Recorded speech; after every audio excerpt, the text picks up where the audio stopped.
Yeah, sorry. This is the last sessions, but unfortunately, some technical issues has happened. And in fact, the code I shared with people also slightly like a error today. The older version they shared with people. That's the reason like people are not able to join today. That's what I waited. I'm sharing the new version to the most of the people because the version I shared initially was old one. People are asking about it, so I've shared the new one. I'll start in another 1 minute. So we are sticking to the time, so I don't want to waste the time. So without further ado, I sincerely thank the AP and ICP for giving this wonderful opportunity. Almost we are continuing this program for 4 months without any interruptions, except 1 week when we conducted the CME program. All other weeks we conducted without any delay, and we started the program at appropriate time, and we finished 5 to 10 minutes late. But most of the sessions we attended well, and most of the sessions also asked by the people there. So always, if you want to get the attendance, this is the last sessions. Please put your valid questions to you people there. And couple of instructions is waiting at the end of the presentations. So today, what I'm going to do, I'm going to put some of the cases because next week onwards the certificate examination is going to happen. So what we are going to do, what type of questions you are going to ask in the examinations only we are discussing today. So those who registered for the course or those who planning to write these examinations, those who registered for the course, if you are MD General Medicine or DNB General Medicine and you got sufficient attendance, you will get the certificate at the end of passing your exams. Those who just want to take the examinations also take it up, but the certificate won't be given by API. So people, postgraduates in medicines or DNB, if you want to get the certificate, your attendance should be sufficient and you need to take the examinations and clear the examinations so that you can get the certificate.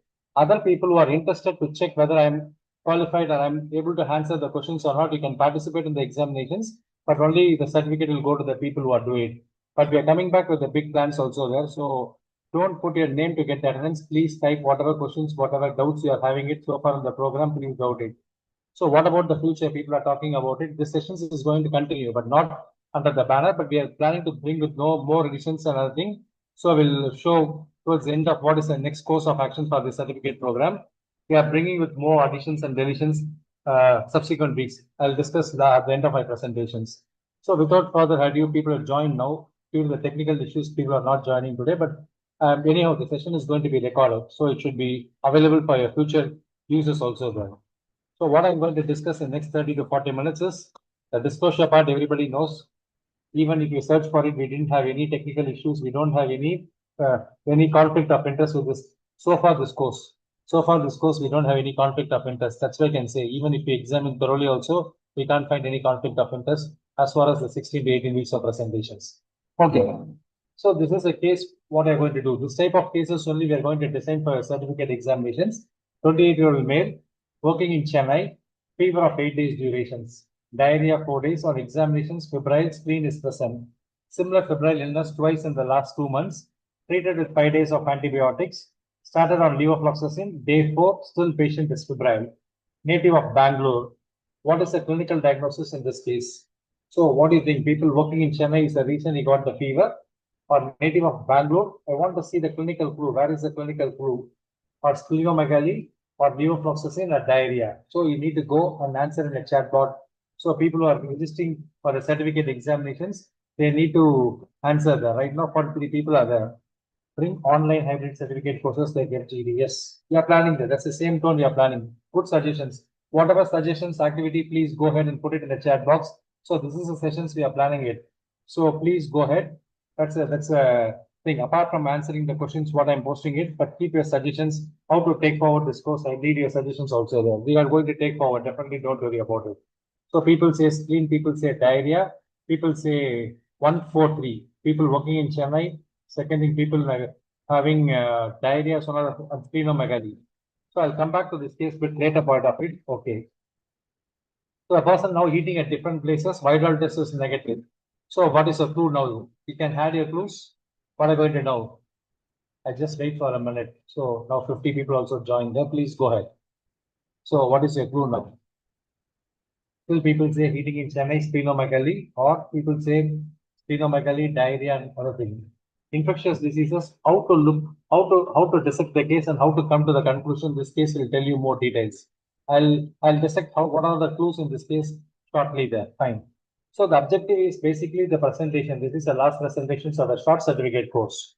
So for short certificate course, what I am doing is, this is practically how to manage the patients in your practice. Even though the certificate is the next part, but you need to know when a patient comes to you in a OPD, what are all the clues, how the ID is approaching the patients, similar tactics you need to know. There is no need for any major investigations, major laboratory things, nothing is required. Simple things, where to look for it and what they can answer. We need to deal almost 70 to 80% of the cases of infectious diseases, what we are encountering in a day-to-day practice. This is a practice-oriented cases only I'm putting it, not a rare cases I'm putting it here right now. So this is what we need to do. Already these cases is discussed in some of the meetings in the past. So why the certificate programs in infectious diseases? The basic idea is we need to improve indifferent clinician to a good clinicians. How to make indifferent clinicians to good clinicians, making proper history and doing a simple examinations, detailed examinations. These two things and looking for a simple laboratory investigations to figure out what is going around. So with these things, you can approach most of the cases what you encounter in the OP as well as IP is it possible. So this is what I'm going to do in next 30 minutes here. So making indifferent to good, that's the attitude of the certificate program. Certificate is next thing, but the first thing we need to make a good clinicians. That is why we run 28 weeks program and we involve almost most of the professors from running infectious diseases courses across India or at least good medicine courses. For example, from PG Chandigarh to AIIMS Jodhpur to CMC Vellore to Trivandrum Medical College, almost all the medical faculties only we involved. People are involved in the teaching professions and some of the private medical schools also we involved and people running the fellowship programs also we involved. Okay, so coming back to these patients, what is the clue here? I'll show the clues here what will happen. So this patient is most probably the clue is one, rightly pointed with some of the people. People staying away from the home. And the person is staying away from the home, and particularly is a young person, not married. So most of the time he'll eat out. That's most important clue here. He's staying away from the home. So he's native of Bangalore, but working in Chennai. So he's eating out in a different places. That's a different clue. At least if the person eats in the same place, maybe hygienic place if he cooks, that's fine. But he's eating at a different places, staying away from the home, and he's working in Chennai. So he's eating most of the places in Chennai. That's a different story. So what is the clue here? Young people. The person is less than 28 years, staying away from the home, eating all sorts of food in Chennai, and the fever is going more than 7 days. Less than 7 days, you can put your bet on viral fever. For example, dengue, influenza, chikungunya. These type of viruses, you can think of it because these viruses can go for 3 to 5 days, maximum 7 days, it can longer. But some of the viruses like mononucleosis can be longer, but most common viruses like dengue, chikungunya, influenza, COVID, even Corona also settled down by within 2 to 3 days or maximum 5 days time or maximum 7 days. When the fever crosses more than 7 days, person is young. Previously we say 40, but slightly the age group is slightly increasing nowadays. So up to 50 you can keep it. Staying away from the home, diarrhea. So usually presence of GI symptoms is present here, either constipations or diarrhea. And no response to levofloxacin. You need to smell what antibiotic is taking. For example, if the person is taking azithromycin for 7 days, still the fever is going on, the chances of typhoid is less likely. But here the person is taking levofloxacin. Levofloxacin, the resistance to typhoid is very high. Maybe TB would have responded well because levofloxacin has got TB actions. It covers step pneumonia also. So these are all the things it covers. Despite taking levofloxacin, the person is not improving. And the person has got past medical history, similar illness, treated in short courses. So whenever a person treated with the short courses of antibiotics, keep getting back, that means the previous infection is not treated properly. Maybe some occult abscess, maybe the duration of treatment is not sufficient. For example, typhoid, we need to treat little longer. So the person may be suffering for the typhoid quite some time. During a partial courses of antibiotic, is recovering and coming back. That is the idea I'm getting it. So this is how we need to dissect the case when we come into practice.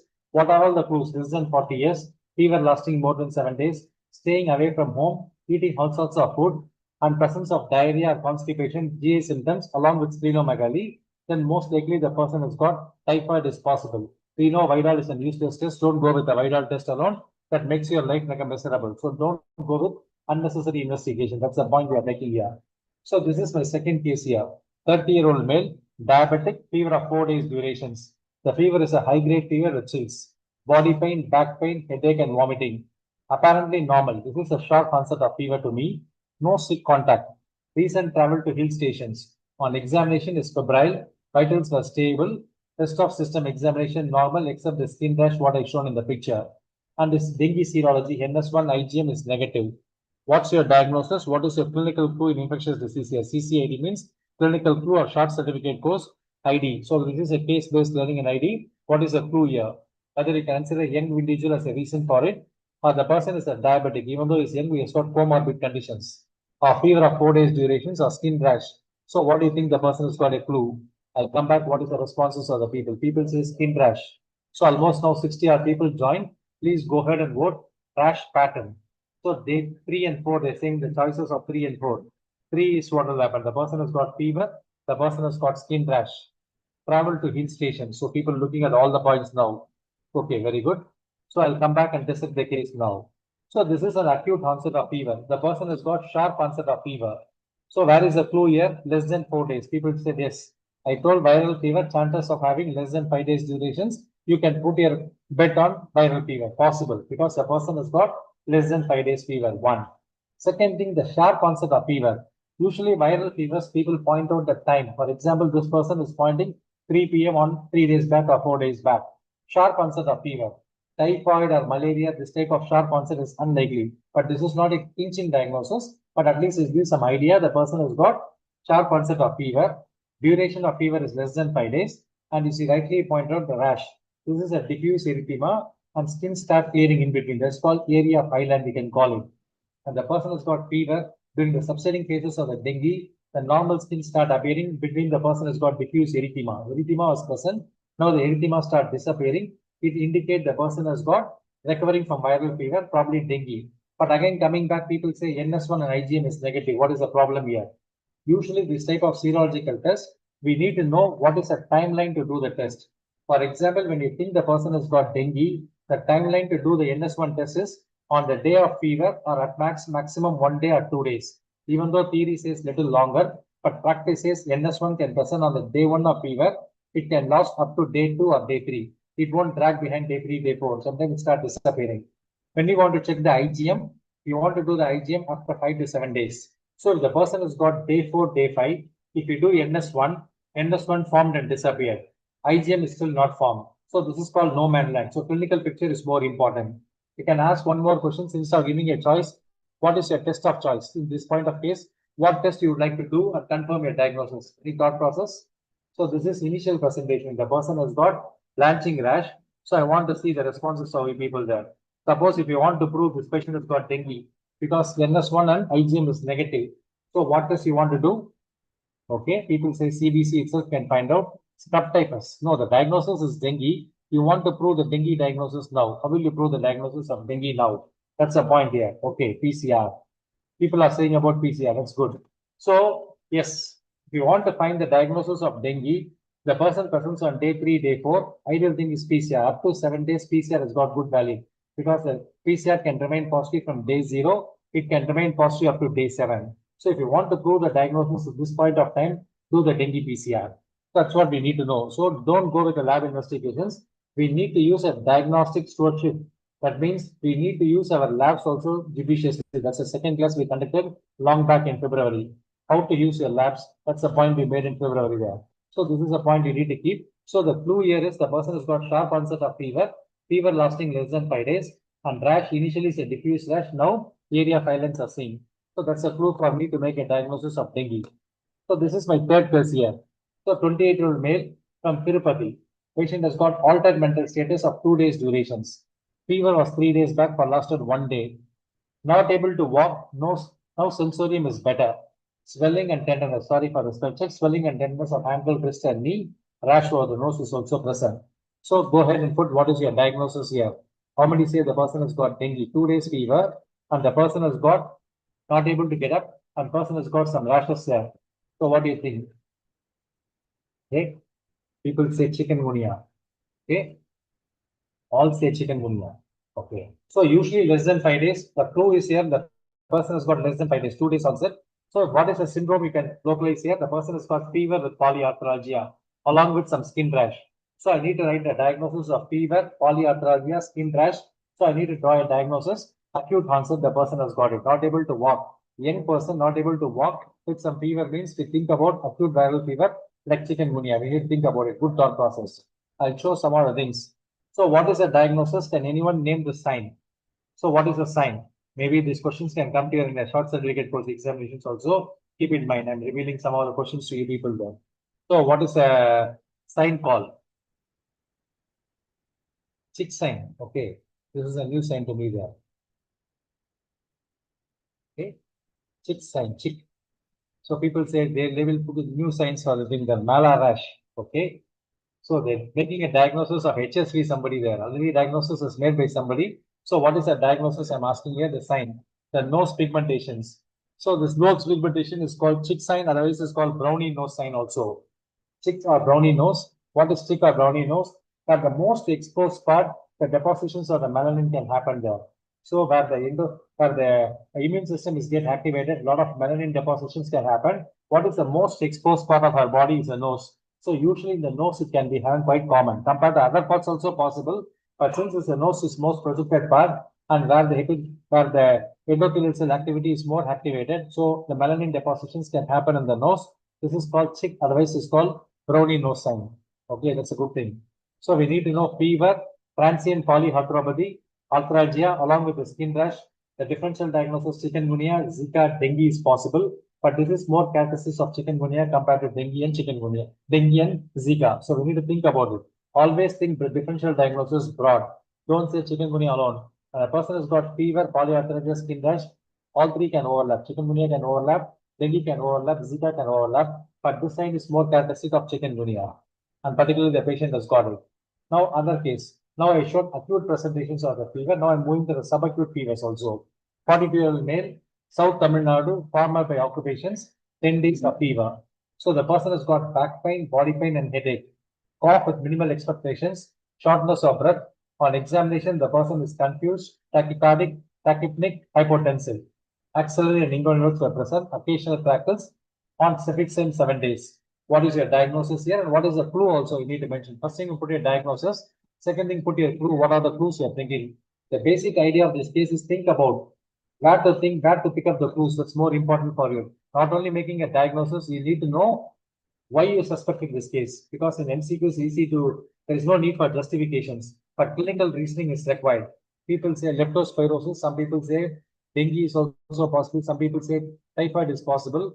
So TB is possible, sorry, leptospirosis and strep typhus people are putting it. All wanted dengue with lung involvement. People are saying dengue with lung involvement. Just now we discussed all viral fever. The viral fever will subside by day 5 to day 7. Exceptions are there, I know. But thumb rule, any fever process more than 7 days, don't put your money on viral like dengue, chikungunya, influenza, corona. Don't put your money. That is very difficult to explain there. But very rare viruses are there, or immunocompromised source is a different ball game. So people are saying still dengue. So people say now they start explaining that. So day 7 of cefixime and patient has got fever and cefixime is going on. This is how we need to think. So the person is taking cefixime day 7, but still the person has got fever is going on.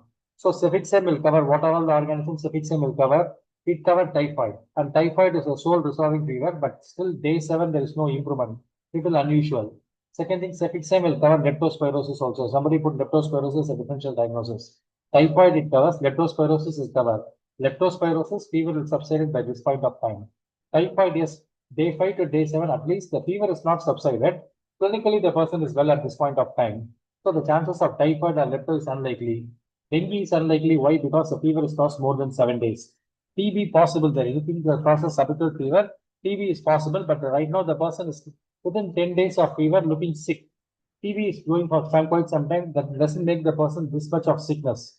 Usually, the TB is a subacute to chronic illness. The person can go on with the fever of a low-grade fever and the evening rise of temperature. Systemic symptoms of weight loss will be there. Here, the person does not comment about the weight loss. The person looking more sick, more toxic to be there. Tachycardic, tachypneic, hypotensive. Unless TB associates some adrenal insufficiency or rapidly progressing TB, or the person not recognizing TB, TB is less likely here. So what else is there? So none of the above may be the possible. Usually we don't want to keep all of the above, none of the above in your examinations, but here none of the above can be the answer here. So what is the clue? Already a couple of people pointed out there. What is the clue? So we need to examine the patients properly because this is a farmer, 10 days of fever with cefixime no improvement. So typhoid and lepto unlikely. Day 10 of fever, again dengue is unlikely. TB systemic symptoms like weight loss is not existing, but it's very difficult to exclude at this point of time. Since a person is more of toxic to me, the chances of TB is less likely. So examinations might be the clue. On examination, the person fine because the person has got a farmer, rural part of Tamil Nadu. All organs are affected. The person is tachypneic, hypotensive, shocky. Person has got little confusions also. It is pointing towards staph typhus rather than leptospirosis here. So the person has got staph typhus. So this is how we need to think. The clues or whatever clues are given here, we need to dig out. This is called clinical reasoning. We need to say why the reasons, why the leptospirosis are likely. Suffixame is going on. Otherwise, all the risk factors for leptospirosis is also present. But what is against leptospirosis? Person is taking day 7 of suffixame. That is this less likely. What is against typhoid? Again, the person is taking suffixame despite suffixame, unless this is drug resistant typhoid that is just started emerging but not in a great way. So less likely there. So other case here now, 25-year-old male salesperson. He usually travel by AC buses only. Different places he go by AC buses from one state to other state, from within one district to other district. No fever and body pain of 2 days durations. Running nose, sneezing, throat pain, severe razor leg pain is complaining of it. Similar problem now to his friend also. He's also a salesperson. He's working in a different sector and he also got the similar symptoms. The WBC count is 3000, polymorph for 50%, lymphocytes 45%, platelet is 1.88. What is your diagnosis and what is your clinical clue? Sales is a clinical clue. Is a salesperson or traveling in a AC bus or running nose and sneezing or friend is sick or severe throat pain. What do you think? What is the clue here? So go ahead and type it out. So I want to check people are putting 4 is a clue. 2 and 4. Traveling in AC bus, friend is sick. So sick contact. So can you say, type it out, what is your likely diagnosis here? COVID, Nimbus people are talking about it. Okay. So you need a clinical reasoning, why you thought of it. This is a multiple choice answers. We need to think why I'm thinking this case. Yes, sales is one of the person. People are traveling frequently. Sales alone is not the risk factor because of the travel associated with the sales. And particularly closed environment like air conditioned bus, the risk is very high. Particularly if you are traveling overnight or person traveling for long distance, 6 hours or 7 hours. People talking about AC bus means immediately atypical pneumonia, Legionella, good thought process. But the presentation is only 2 days and chances of sick contact. Similar illness is going on with the other friend, but he's also traveling and severe throat pain. People are calling about this is called one symptom is called. I'll just come back and explain. So when to suspect flu or COVID? This is a scenario, flu and COVID. Right now we need to know what is going around in my community. What is going on? This is called epidemiology. We need to know some epidemiological idea also. For that we need to update or we need to keep on changing what is looking at it. So we need to read the medical journals or we need to see the CME programs and webinars, what is happening around, status update. Right now, flu is also going around, COVID is also going around. Since a person is a travel person, traveling and sick contact is present. Return travelers, people say return traveler from abroad countries, but now even return traveler from other state also. Right now, US is facing a big problem of COVID. Most of the US travelers, what we are seeing is got corona symptoms presence. So international mass gathering, everything in the history should be there. So what type of sick contact? So when the person has got the symptoms of fever, cough, sore throat, running nose, always respiratory viruses, coughs a priority. Again, the durations of symptom is less than 5 days. The person has got sick contact, most likely respiratory viruses. Among the respiratory viruses, 3 respiratory viruses is possible commonly circulating. One is influenza, 2 is corona. Right now we are seeing corona, even though last 1 week the case numbers is coming down. Third is respiratory syncytial viruses or broad any other respiratory viruses, for example, rhino, para-influenza, human metapneumovirus, all are possible. Or even mycoplasma is also possible, but Legionella is too early there. So these are all the differential diagnoses. But what is discussed of late, the person is complaining of severe throat pain, not able to swallow, not able to eat. That is called razor-like throat pain. That is classically the seen in the corona, what we are seeing this point of time. But always it is 100% sign of corona? No. Other viruses also have. It indicates severe pharyngitis. The throat pain is maximum means what it indicates severe pharyngitis. So what we need to think, what causes severe pharyngitis? Mostly severe pharyngitis is caused by viruses. Bacteria causing pharyngitis is very less likely. So we need to know how to differentiate bacterial pharyngitis from viral pharyngitis. Anybody can put how will you differentiate bacterial pharyngitis from viral pharyngitis? I'll wait for a minute because some of the things I don't put a clue here. So you need to check. So you need to type it out. What is the reason for how will you differentiate viral pharyngitis from bacterial pharyngitis? I told that pharyngitis may be due to either viruses or bacteria. So how will you differentiate? People say purulent tonsillitis and bacterial cultures. Cultures won't be available. Most of the clinicians, they won't get the cultures. So we need to take a point of care. What is the diagnosis I need to do? We need to think about it. Pseudomembrane. Good. A lot of thought process is going on. But the person puts CENTA criteria. What is CENTA criteria? There are 4 parameters. We need to see what is the temperature. When the temperature is more than 100 or less than 100. Usually when the person has got less than 100, chances of viral is more likely compared to more than 100. Second thing, purulent tonsils favoring bacteria. Just congestion favoring virus. Presence of cough favors viral etiology. Absence of cough favors bacterial etiology. Tender cervical node. So out of the 4 criteria, 2 or 3 criteria is positive. We can put our money on bacterial pharyngitis. When only 0 or 1 criteria is present, mostly it is virus. If it is virus, there is no need to start antibiotics. So for bacterial pharyngitis or viral pharyngitis, we need to make a diagnosis. Most of the pharyngitis by dictum, it is virus. How to say this is virus? Use the CENTA criteria. Or the CENTA criteria score 3 to 4, justify to use antibiotic.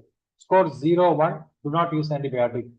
Score of 2, use your clinical judgment to make a decision of it. So this is called antibiotic stewardship also. We need to avoid unnecessary antibiotic in our day-to-day practice. That's what we need to do. Okay. Then what else we need to do? So this is called razor throat, commonly seen and discussed in the social media, not in the medical literature. So where is the clue? Frequent traveling in AC bus, sharp onset of fever, less than 5 days durations, severe sore throat pain. Community has got more COVID cases. That's what epidemiological history. What is happening in the community? Sick contact. That indicates virus, particularly respiratory viruses. For example, dengue is also virus. Couple of family members can affect it together if bitten by the same mosquito. But compared to dengue happening in the same family, the respiratory virus happening in the same family or same roommate chances are a bit high. So we need to reuse it. So this is another case here. 40-year-old male, rash of 7 days durations. Initially, the patients felt feverish feeling, but there's no recorded temperature. Body pain, now rash is present. I've shown the picture also. Past medical history, there's no comorbid. Extensively travel, but within India. I have like an extramarital contact 1 month back, female commercial sex workers. On examinations, afebrile, rash is present. It is more of vesicular and some of the papil, some of the lesions also showing in there. Friends suggested to check whether this is a monkeypox or not. How many say, yes, this is a classic case of monkeypox? No, the clinical clue is not sufficient for me. I need monkeypox PCR, or you want to like wait till the faculty reveal the answers. So what is your thought process? This rash fit into monkeypox or not? That's what I'm asking. Does this rash fit into monkeypox? When you going to suspect this type of rare one sessions, we did it emerging and re-emerging sessions there. So for that, we put this post-test questions. When do you think the person has got? Sorry, this week we can put the next slide, but your examination, the next slide will be your answers and your scores only there. So today I can put your next slide, but next time people say no. Why you said no? So your clinical reasoning. So that's what I said. What is your clinical reasoning to say no? Why you are not calling this patient has got monkeypox? Not monkeypox. This is called mpox now. The terminology has changed. This is mpox. So you need to update your terminologies also. The medical terminology for infectious diseases keep on changing. Now this is called mpox, not monkeypox. To discriminate, to avoid discrimination there. It's called mpox. This is unilateral. So mpox is unilateral. So that's a little against it. Okay. Mpox is diffuse. This is unilateral. Good thought process. So first thing I told epidemiological history. This case was happened in 2022. That time all cases were reported in India were usually from some travel related thing. This person is not traveled outside India at that point of time. And there is no local transmissions within India. For example, US and other countries, local transmission is happening. But country like India, there is no local transmission from one person to other person. So he was not traveled extensively, and maybe the commercial sex worker might be traveled, we do not know. So he got, so sexual history is present. But right now the lesion, it's showing almost all the lesions are similar stage. And in particular dermatomes is involved there. So it involves only one side unilateral dermatome. So chances of community history, not traveled abroad, within Indian country, we need to ask what year it happened or not. And second thing, the lesion is present one side of the body and particularly grouped together. Grouped together means the chances of herpes zoster is more likely compared to mpox at this point of time. For mpox, the only risk factor is commercial sex workers. But usually, which sex worker has got more mpox? Men having sex with men has got more mpox compared to heterosexual contact. So this minute history only infectious diseases looking at it.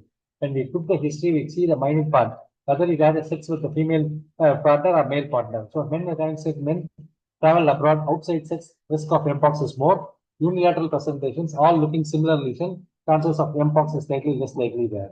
That's what we need to know. So the next case is 25-year-old male, fever of 10 days back. He complained fever 10 days back, but now no fever. The fever was lasted 2 to 3 days. Body pain, headache, diarrhea was present. He was traveling to Nigeria 2 months back. This has happened in April 2022 and came from India because the ship has got some problem, stuck in the Nigerian shore, stayed in the Nigerian shore 2 months. Then the ship went to the US. From US, he came back to the India. So this is a history. So we need to dig what all the things the person went. And this is a rash he has got it. So what do you think about it? Can you call this person has got chickenpox rash, or herpes simplex virus rash, or hand foot mouth disease, or mpox? None of the above. So go ahead and vote. So what do you think? And you need to say the clinical. People say unilateral is not likely there. Now they say mpox. Why mpox? Justify a clinical reasoning. So this person has got international travel 1, and the person has got vesicular rash. This time mpox rash was not a diffuse one, not a smallpox rash. What happened in 1976 in African country? This is what we are seeing there. We are seeing here and there some rashes. So the person, the ships stayed in the shore of the Nigeria for 2 months. So he was within the ship. So he did a lot of sexual activity within the ship. Maybe probably men having sex with men. But the person denies the history. Even though we asked the history, he denied the history. So 2 months stay in a shore. He is within the ship. Probable sexual encounter with the people we do not know. The international people are there. So within the ship and then went and landed in the US and came back to India. So the person has got international travel. 2 months like staying in a ship, chances of having sex is very unlikely. And the lesion is typical vesicular lesions. Whenever you think of molluscum contagiosum like lesions, think of mpox as possible. So likely possible, but we need to confirm the diagnosis. Only I can suspect. We suspected this case. That point of time, we tried to confirm the disease, but unfortunately, we are not able to do it because the test was not available at that point of time. So this is what we need to do. So we need to know what is the risk. That point of time, international travel, but there is no local transmission within India, and men having sex with men has got chances are high. Or healthcare workers without appropriate gloves or personal protective equipment, examine the person's chances of picking up is possible. So we need to know what sort of job, where he stayed, what he did, and what sort of lesion is there. And usually varicella polymorphic lesion is there. This is monomorphic lesion also. There is other clue why it's not varicella zoster. So we need to know, dig the history and find out why this is not reason, why this is possible. This is called clinical reasoning. That is possible. So we need to go read about what is happening with mpox also there. So how to differentiate mpox from chickenpox? Usually mpox 1 to 3 days. Here the rash development is slow. Chickenpox, the rashes keep on changing and polymorphic in nature. This is monomorphic in nature, that is polymorphic in nature. Lymphadenopathy is more with the mpox compared to chickenpox. The lymphadenopathy is bit less. One is centrifugal distribution, other is centripetal distributions. So this proves only we need to look at it, examine properly, get it done now. So we need to have atypical presentations of mpox. This is the literature article I'm showing it now. So this is a molluscum contagiosum. I put rather here in mpox because this is a child around the facial region along typical umbilicated vesicular lesions. So we need to know what causes umbilicated vesicular lesions in adult patients. What causes umbilicated vesicular lesions in HIV patients? And the person has got immunocompromised. What are the differential diagnoses? I'll wait for a minute here. What causes umbilicated vesicular lesions in HIV patients? Can you put the differential diagnosis? You need to type. What causes umbilicated vesicular lesions in HIV patients with very low CD4 count?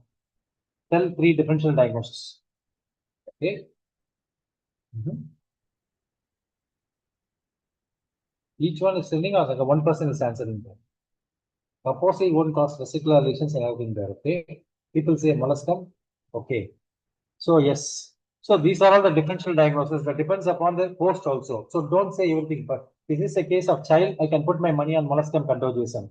The same presentations in HIV patients with advanced immunodeficiency, yes, molluscum still possible. Molluscum is a WHO stage 2 conditions. Last week we discussed. Similarly, the person has got umbilicated lesions. One is cryptococcus, skin cryptococcus. Third thing is called Telleromyces. That is called Penicillium magnapi previously. Telleromyces is possible. But more likely, where Telleromyces report in India? Any thought process? We have reported solely selected parts of India. That's why we need to know the epidemiological history. We can put Penicillium magnapi, but where you can put Penicillium or Telleromyces, where is the lesions reported? Which part of country is more likely Telleromyces? Manipur. Great. So usually from the northeast part of it, particularly Manipur part of it is more likely there. So we need to get the epidemiological clues also very important. Second thing, the host is also very important. The host is a child, is molluscum contagiosum. If it is adult portions, the chances of molluscum is less likely. We need to think about it. Other immunocompromising conditions also. So think about it. That's what all infectious disease about. The lesions, what I'm showing is a person traveled Nigerian shore, came back with the vesicular lesions. I can put my money on mpox, but I need to prove, take the samples for mpox. So this is another case. Commonly the surgeon encounters and physicians called to see these patients. 28-year female, no comorbid. He underwent cesarean surgery quite some time back. Following cesarean surgery, the wound is not healing. Multiple courses of antibiotics, transient improvement, again coming back. Multiple debridements also did, but it is negative. They said they got TB, expert MTB was negative. So what's your diagnosis? What is your clinical clue? Whether you think the person has got tuberculosis. After cesarean surgery, the wound is not healing, but improving with antibiotics. But once stopping the antibiotic, is coming back. They try the debridement. Debridement also works a couple of months, again is coming back. So what do you think that? This is a stitch granuloma, or what is a Mantoux test, or you want to give a trial of ATT? So what do you think? People say bacterial skin and soft tissue. Bacterial skin and soft tissue can go for months together. What do you think about it? People say this is stitch granuloma is possible and bacterial skin and soft tissue is possible. Nobody wants to know the Mantoux, but expert MTB is negative. So we need to think about it. At what host we are dealing with it. The person is an immunocompetent host. There is no systemic signs of tuberculosis. So people say stitch granuloma. So what do you think? Person has got the imaging suggestive of some sinus tract is going inside. So I put an imaging suggestive of sinus tract. What do you think now? You got a sinus tract inside the patient's tummy. Following surgery, it happened. What do you think about it? They say actinomyces. Okay.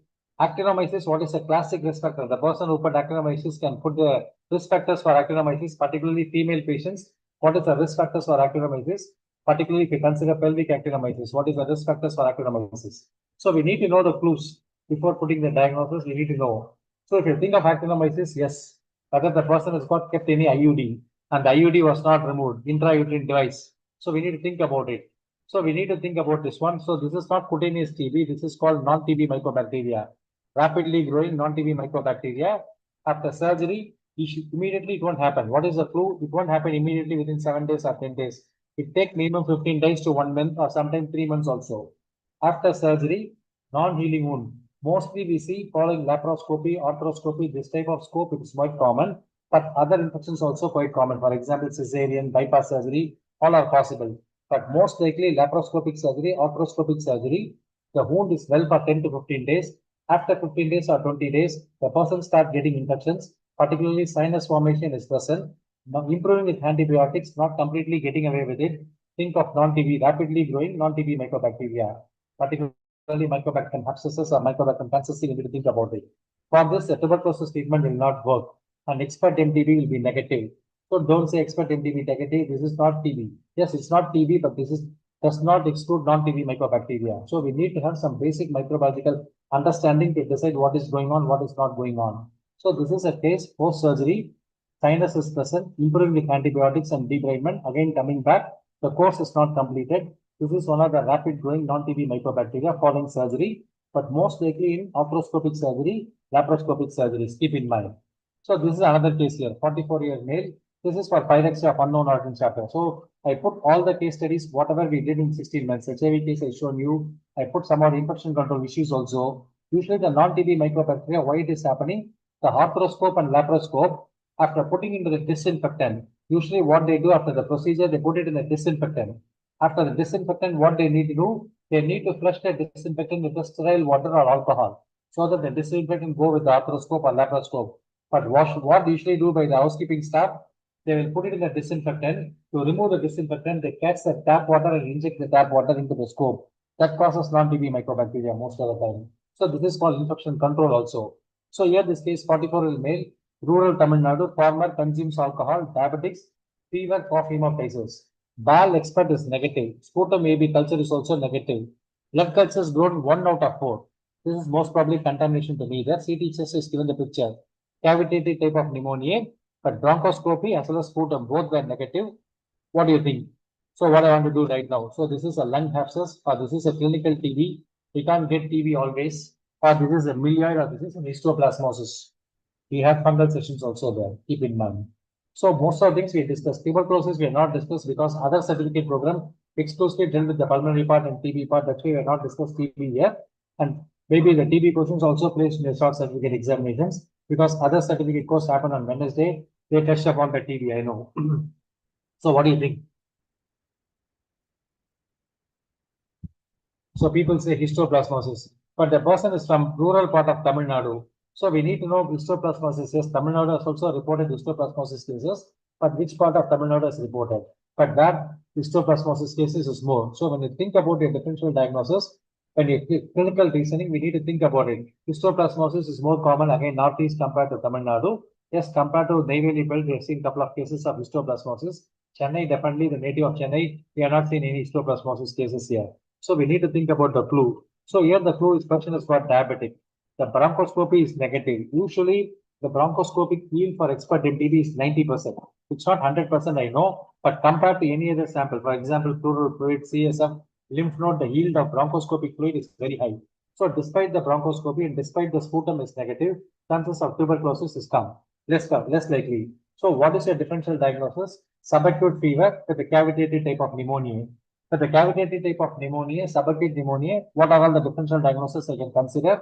1, lung abscess, 2, milioid, 3, histoplasmosis. But compared to lung abscess, what is here? Most likely because the person is a diabetic, the person is a farmer, person consumes alcohol. So what is the risk factors for milioid? These are all the 3 risk factors for the milioid. And particularly our paper showed when the person is a diabetic and the person is a alcoholic, the person consumes alcohol more often, a farmer by occupations, and CKD, dialysis, and the person's WBC count is bit high. Usually in tuberculosis, WBC count may be normal, but in milioidosis, the WBC count may be high. Lung abscess is a close differential diagnosis.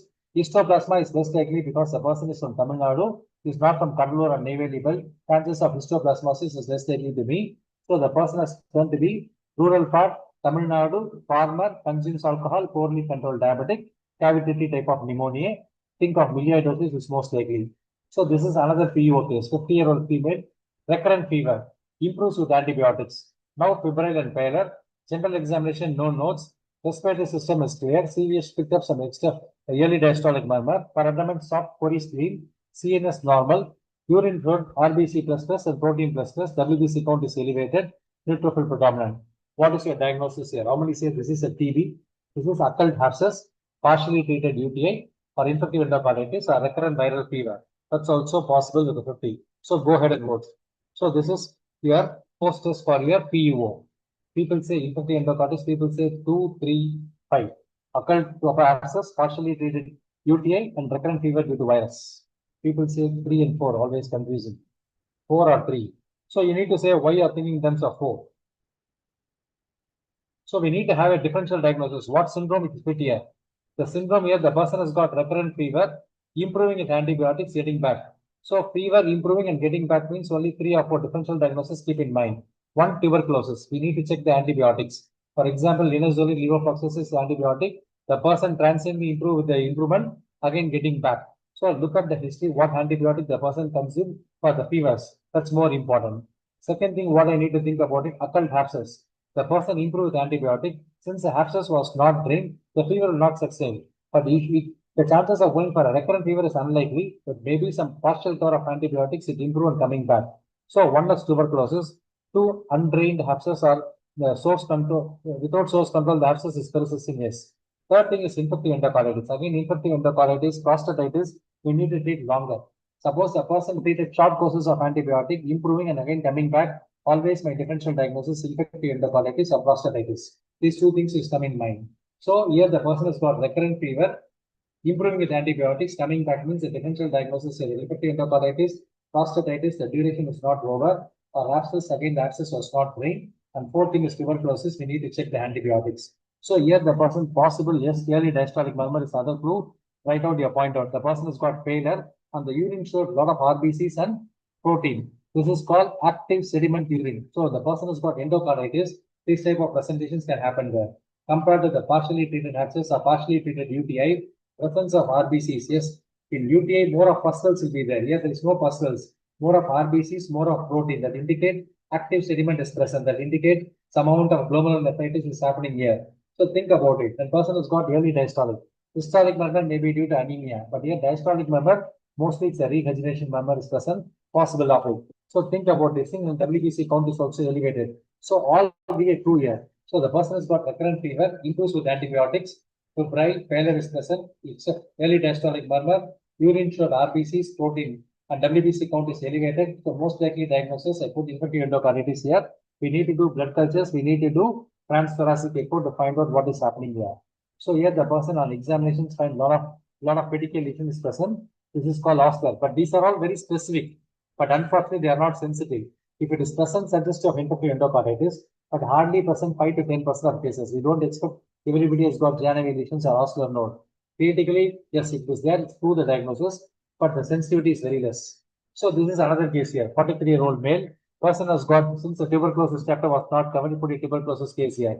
Person is a 43-year-old male, no comorbid, diagnosed sputum expert positive. Diagnosed expert positive, right side, not sputum. This is a cervical node positive TB lymphadenitis. On weight-based ATT, because most of the time people AKT4 or people try accurate 4 or something there. So that is not a weight-based ATT. TB means we need to start weight-based ATT. Where the person started weight-based ATT, despite weight-based ATT, with a good adherence, still the swelling is present. So what do you think the person has got? Whether the person has got MDR TB, whether the person has got TB with a delayed response, TB with a secondary infections, non-TB mycobacteria, or paradoxical response, what we call. So if you say paradoxical response, so once we start the persons on TB medications, and the person still having the node or still having the symptoms, what is my approach? Despite correct diagnosis, because it's proven TB, expert when TB is positive, that is not going to be false positive. That is almost true positive. Clinical picture also cervical lymphadenitis. A person has got tuberculosis has been confirmed. Despite starting appropriate, that too weight-based ATT. Suppose if 100 dosage, okay, the person has got weight-based ATT. So these are all the clues we need to think about it. People say TB with some secondary infections. This is MDR TB. MDR TB is not a clinical diagnosis. Keep in mind. And you can suspect MDR TB, but MDR TB is always laboratory-based diagnosis. So here the person is well-being. The person is gaining weight, except the node that initially improved, again coming back. Usually paradoxical response means called upgrading response. No past medical history of TB. Usually MDR TB, the person has got previously treated, not completed the treatment, irregular treatment, possible there. First time getting TB as MDR is possible theoretically, but practically MDR TB is more common in previously infected persons. Second person is good adherence to ADT. The person is taking very good adherence. He not skip the medicines. Resistant TB can happen when the person missing the ADT. Here the expert positive and rifampicin also sensitive. Chances of MDR TB less likely. Maybe INX resistant TB is possible, but rifampicin is sensitive. So this rules out MDR TB. TB with a delayed response, yes, but usual timeline, the person should improve within 2 to 3 weeks. Lymph node TB can drag little longer, I agree. But the person is gaining weight. So the person has got delayed response is not acceptable. The person is putting on weight. TB with secondary infection, the person might have fever looking toxic. Here the person is not looking toxic. Only thing the gland is coming back again. Non-TB mycobacteria, expert MTB will be negative. Here expert MTB is positive. So this person has got paradoxical upgrading response, we can call it. That is most likely because the person is clinically better, expert is positive, only the swelling is present, weight gain is happening. So this is called paradoxical upgrading response. So this is how we need to say the reasons for the patients. That's what we need to do. So 38-year-old male, Nellore, road traffic accidents. The person has got right eye swelling, difficulty in opening the lid, ulcerations on the face, pain around the eye, started small swelling, now increasing. He applied some turmeric leaves or some native form of treatment he applied. What's your diagnosis now? How many say the person has got cellulitis, broad entity, or you want to say necrotizing fasciitis? It is progressive entity. What do you think? People want to put invasive fungal infections because despite antibiotic, despite debridement, it's not improving. Or irritant, something they put some turmeric oil or something irritate. People say necrotizing fasciitis.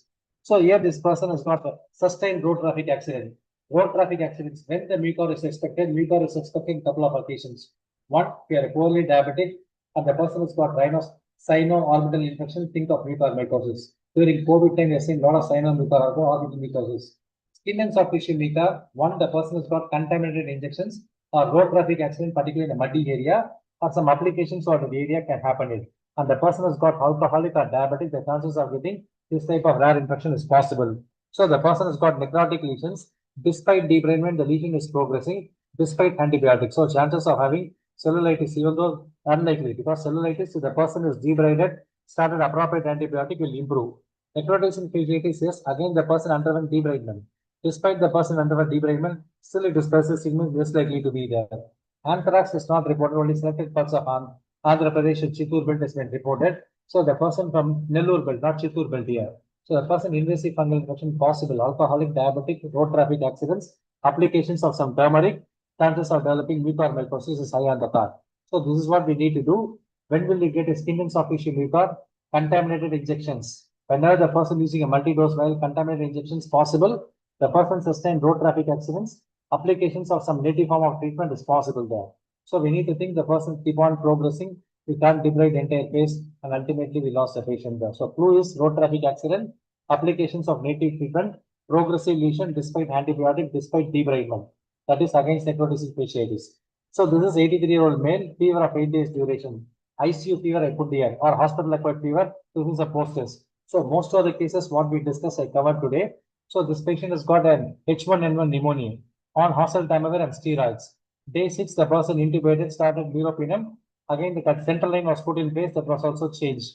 Day 8, intratracheal tube is growing Acinetobacter baumannii, that is carbapenem resistant. Change it to polymyxin B and tigecycline. Day 10, still fever, despite giving appropriate antibiotic.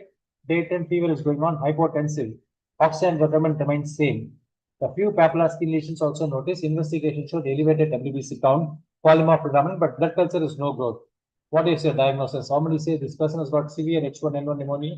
The pneumonia is not subsiding. I told most of the viral things settle down by day 3. The person has got COVID in association with H1N1 or H1N1 plus secondary bacterial infections or invasive candidiasis, or what do you think about it? Still. So people say secondary bacterial infections are H1N1 or PJP. Pneumocystis jirovecii pneumonia. Keep answering. So almost now 85 to 90 people routine symptoms come back to answer it there. People say secondary infections, possible pneumocystis pneumonia there. So what are the clue? When a person has got pneumonia, bad pneumonia, ICU, broad spectrum antibiotic is going on for more than 5 days. Person has got central line. Person received appropriate antibiotic. Despite receiving appropriate antibiotic, fever is persisting. WBC count elevated. Skin showing some lesions. So what is the lesions? This type of lesions is present and fundus is also showing some pictures. So what it indicate? Invasive candidiasis is most likely there.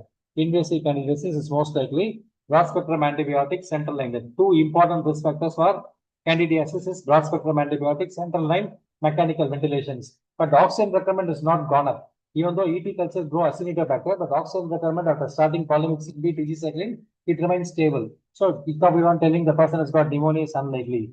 Think about it, candidiasis. So this is a person's Salem, skin lesions are present with itching. On examination, patient has got fever and diarrhea. Weight loss is also going on, but no surgery, no blood transfusions. This is a skin picture. What do you think about it? So we started a little late, so I take another 5 minutes to finish my presentations so that we can have the last 5 minutes discussion there. So what is your diagnosis here? Please go ahead and put. All these things will come in a short certificate examination. Don't worry about it. So papillary lesion, people thinking of PJP with the papillary scabies is possible. So this is called, patient has got Salem, driver by occupations. Immediately what is sex? HIV is possible. What is the classic hallmark of HIV? Papillary pleuritic eruption. It's called PPE. This is not personal protective equipment. This is papillary pleuritic eruptions. So papillary pleuritic eruption is always in a HIV positive patients. Salem, lorry driver, classic PPE, no response to the ivermectin to rule out scabies. This is what we need to think about it. So always see what medication the person is taking. That is more important. The medication gives a lot of clue to you to dig out the case, to clinical reasoning that is required. So this is a classic papillary pleuritic eruption. Whenever you see this type of presentations, in unexplained conditions, always go ahead and check for HIV. That's more important.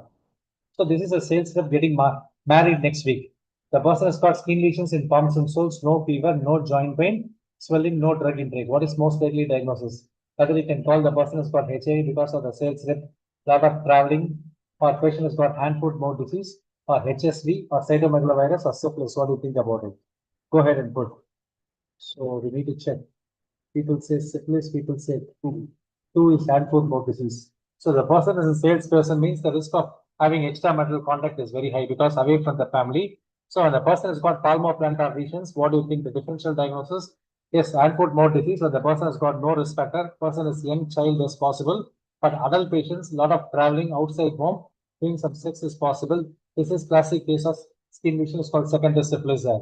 So when you see a palmoplantar rash, always think for syphilis, ask for his behavior. Skin lesions, no fever, no joint pain, swelling, no drug intake. Think about it. So this is classic case of syphilis. So in final things, when you encounter any patients in your practice, see whether the person is stable or not stable. How to assess the stability? Look, use a Q SOFA. Conscious, respiratory rate, systolic BP, if at all pulse rate. The person is stable, look for any syndrome. Particular syndrome fits in, that's fine. If you are not able to fit the syndrome, try to identify what is the clue here. And what investigations depends upon the clue, depends upon the history. So if you take proper history only, we can able to find out. So for that, we need to listen to the patients. We need to dig to the patients. Infectious disease is nothing but CAD job. We need to investigate. We need to take proper history. Look from head to toe. All parts of examinations we need to. That is going to give an answer for you. Unless you do the examinations, it's a bit difficult for you. If you not attended the short certificate course or detailed course is coming up, so please prepare for the detailed course of Best of IDs Academy that is going to come.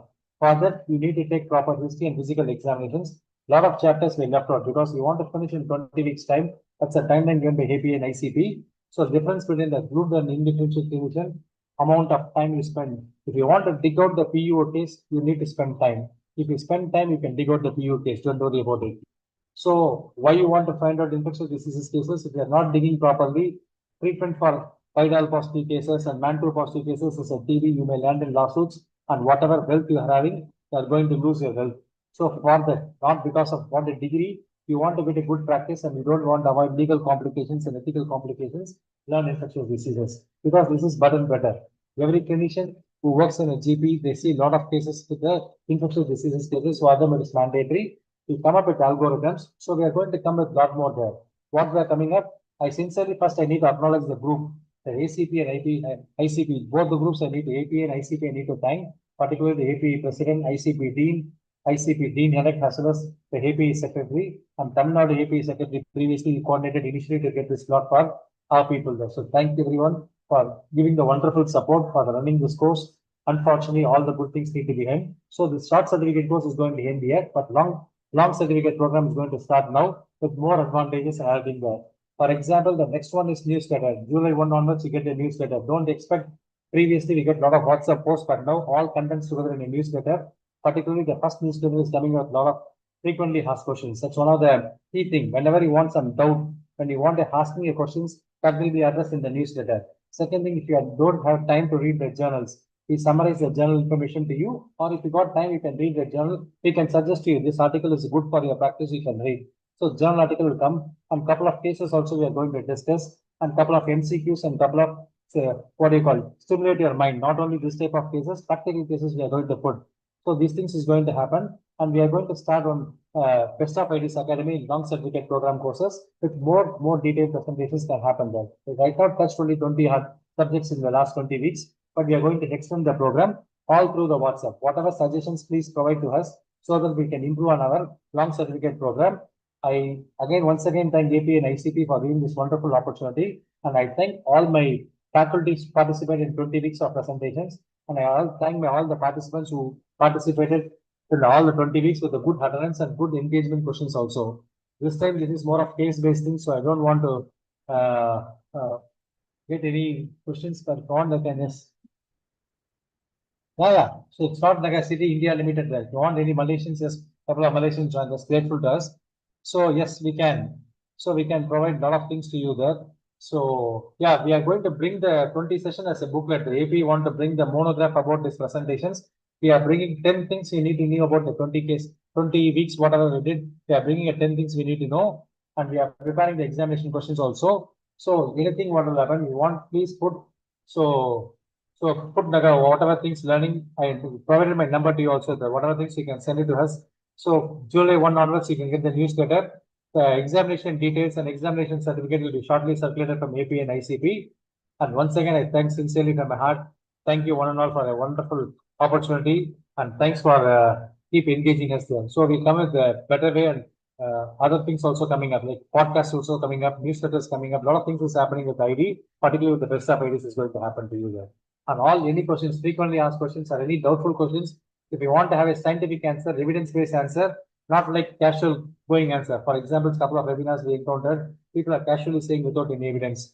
We provide evidence-based answer to you. Just go ahead and answer, provide evidence-based answer to you there. I stop sharing my slides. I thank you. Last 1 minute, any questions, I take it up before we wind up there. So we are 3:37. Good. Check any questions there. Almost all the cases were, most of the cases we encounter, I put it here in compared to people there. But in your examination questions, mostly the 20 weeks based only, we are going to ask you. Even for a couple of subjects like transplant infections, emerging zoonotic infections, tuberculosis we not covered, but tuberculosis is covered by my colleague in other short certificate course. So a couple of things were missing, but we try to avoid that part of it. But whatever we taught in 20 weeks, we're going to ask what is there. So they will show the long course. Yes, we are going to keep posted there. So you need to read the newsletter. The newsletter contains this information there. Yes, we are giving the thing there. So algorithm books, anybody, if you're able to get from Chennai, that's the easiest way to go. Because a soft copy, people keep on telling it's not coming up. The ideal thing is Chennai, the couple of copies are available. If you can send some contact, we can send the book to you there onward. So a couple of copies, you can rush it there. So don't worry about it. So with no further questions means thank you. Good luck for your examinations. All can attend. Those who got utterance, you can get the certificate once you clear the examinations. Those who attended without examination, without certifications, without medicine registrations, you can take part in the examinations, but certificate will be issued to only PGs who completed the utterance and who can pass the examinations. The others can try, make it try. No issues there. Reference book for exams, no. Whatever chapters we discussed in the last 20 weeks, that is the basis, but you need to read corresponding in the Harrison textbook of medicines or Mandel textbook of medicine is the chapters you can read. So you read whatever chapters we conducted, only chapters we are asking. For example, transplant, I not touched about it. Joint infections, I not touched about it. So these things will not ask, and other things will come. So you read the webinar material, study material, along with the corresponding chapters in the Harrison textbook of medicines or Mandel textbook of medicines. So you got the number, WhatsApp number I showed to you there. So you have a WhatsApp number, please go ahead and put it your thing there. So next batch is not from me. I need to check with APA whether APA is interested to start one more short certificate. If APA is not starting the long certificate program from Best of IDs Academy starting from August. 1 month because the examination is going to happen in the July. After the examination is over, it's starting from August, the long certificate program. Sure. So without further ado, I sincerely thank, even I need to thank the IT team because they provided excellent connectivity and they provided in YouTube uploads also. I thank the IT people also, apart from AP and ICP, apart from the speakers and apart from the faculty. Sincerely thank all and good night. We'll see you. Good luck for your examinations. Thank you one and all.